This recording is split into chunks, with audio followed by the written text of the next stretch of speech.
गीता कि आज यज्ञ के प्रोग्राम रहल और जो भी त्रुटियां हुई, जो भी गलती हुई क्षमा करब। और हमारे गुरुजी बिरहा सम्राट फिल्म अभिनेता पूर्व राज्य मंत्री श्री विजय लाल यादव जी, गुरुजी के चरणों में नमन। और बिरहा के बहुत ही अच्छे कलाकार, सुपरस्टार कलाकार हमारी बड़ी दीदी नीतू राज जी के चरणों में नमन बा। और हमारे कवि जी जिनकी लिखी हुई गीत हम लोग भी गाते हैं,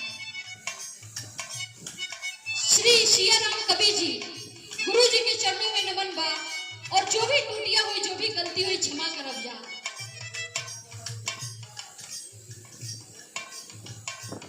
और बिरहा जगत में जहां लोगों का नाम जाता है, हमारे बड़ी दीदी जो हमारी दीदी हैं लेकिन हमारी गुरुआई है, रजनीगंधा दीदी के चरणों में नमन बा। कहा नाम बा किसे?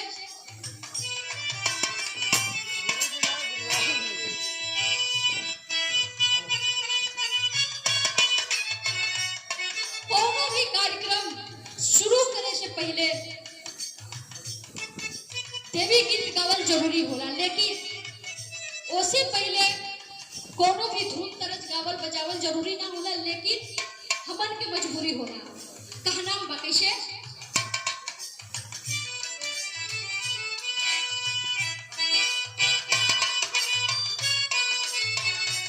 कोनो लड़का लड़की में बड़ा प्यार रहा, लेकिन लड़का और लड़किया के सुंदरता देख के ओकर वर्णन कर रहा, कह रहा बा का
दासी के कहा नाम बा।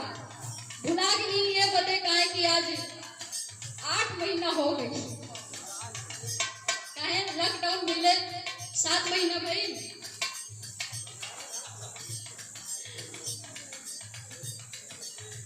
लेकिन दासी मंदिर में जाकर माता रानी से फरियाद कर रही है और मिन्नती कर रही है और कह रही है, हे माँ तू सबके नामी गवैया बनौलू, हमरों के गवैया बना दा।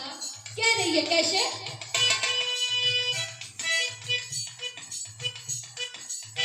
कहरिला भजनिया ये माई,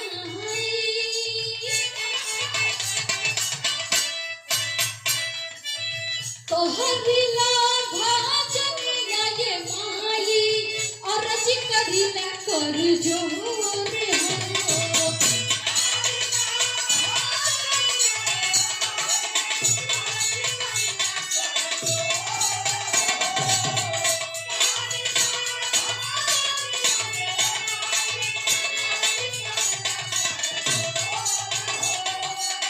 कहरिला भजनिया ये माई, और रजी करिला कर जोर